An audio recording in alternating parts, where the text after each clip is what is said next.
Joining us now is Cecilia Capasso. She's been locked down in Spezia, Italy, and is here to help us better understand that scenario. So, Cecilia, I appreciate you coming on tonight, and you guys are going through something a little bit ahead of where the U.S. is right now. You guys kind of experienced the coronavirus outbreak maybe about a week or two ahead of the U.S., so it could help shed a little bit of light as far as how Western democracies are responding to this. Can you tell me a little bit right now, just what is the mood like for citizens in Italy? Oh well, situation is pretty dramatic. I mean, it's so surreal. Of course, initially people panicked, and the worst lockdown, the worst quarantine, scare.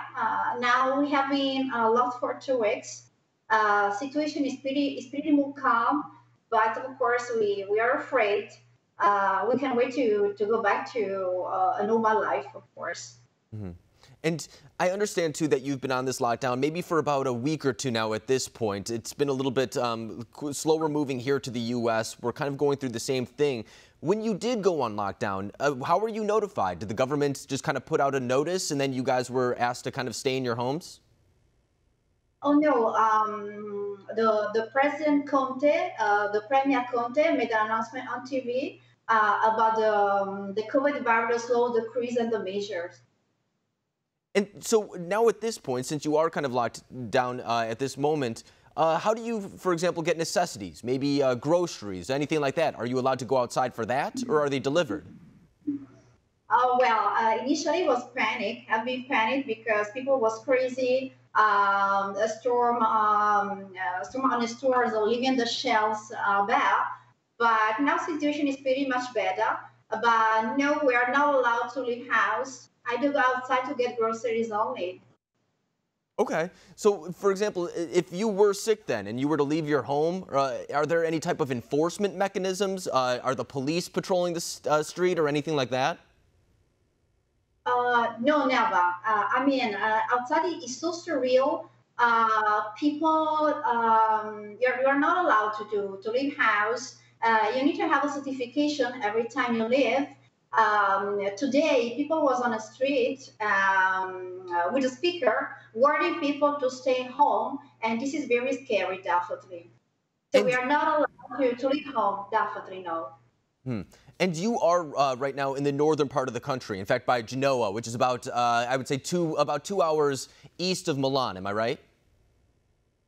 I'm in Northwest. I'm in Northwest Italy. Of course, Genova is like the main cities of us, of my region, Liguria. I'm in Liguria, Northwest, yeah.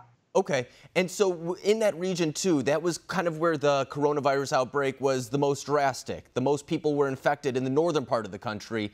Did you notice this at all, or was it kind of life as normal until they kind of told you to go on lockdown? Oh, well, at first, Lombardia region was is where the virus broken up. And Lombardia was the first to be a red zone, okay?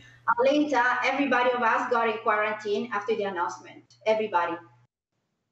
And since that has happened, what are people doing? For example, what do you do now during the day since you can't go outside or do anything that you probably were doing during your normal life before this? Are you doing anything differently or are you just kind of laying low? Oh, well, as I told you, situation is so surreal and it's so scary. I miss my everyday life. My everyday life. I miss, human contact is so limited. It's very limited. So I miss hugs. I miss my freedom. I spend time, speaking with people from the balcony, people around me. I do paedas, but what else?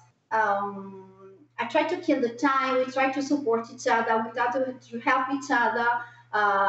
Be in quarantine, be isolated. Isolation can be devastating someday. It's very hard. It's getting hard every day that passes. We try to support each other. That's all.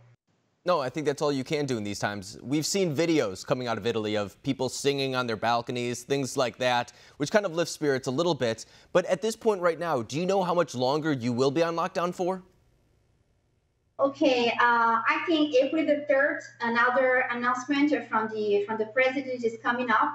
But I don't know if you will believe, April the 3rd, we'll be ready for it.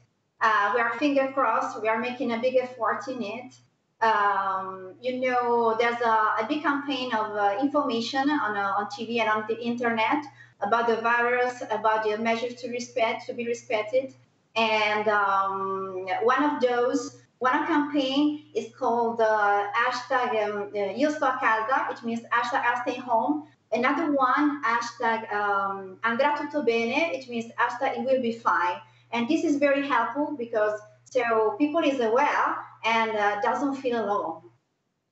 Well, that's good to hear. I'm glad to see that you're safe, that the government is taking this seriously, and I'm glad to see, too, that the people of Italy are recognizing the threat that this virus poses right now, because I know right now it's hard. I know right now it could even get boring at sometimes, but in the long term, this will pay off. And I can't thank you enough for kind of coming on and laying out a little bit what life is like at the moment right now in Italy. Cecilia, thank you very much for joining us. Well, you're welcome. Ciao.